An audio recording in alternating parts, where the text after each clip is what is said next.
I think education is important because we have to be able to communicate in this world. But I don't think that education is required when you're wanting to start a business.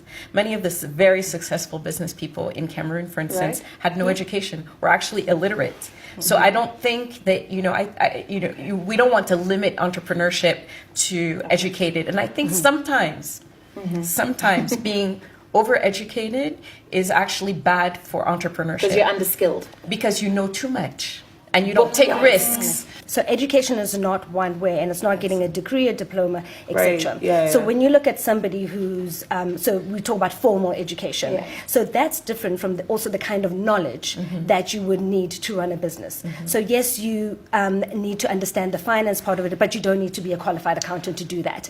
And also the importance of knowing that you can outsource a lot of things. So for example, I run a business in the fashion industry. I'm not a designer. I don't need to be, because I understand how to run a business and I understand what drives my business. So I've got a good understanding of the platform I operate on. Being a jack of all trades, and I think that's what Rebecca was alluding to, being overqualified can also be detrimental to you running your operation. And being able to leverage off people with those skills, that's actually where the art is. If anything, I went to school, the things I learned in school, I'm not using right now. And a lot of young people are like that. So you learn best from experience. So through experience, interning from such a young age, young people need to volunteer to work. And then from there, you build your CV.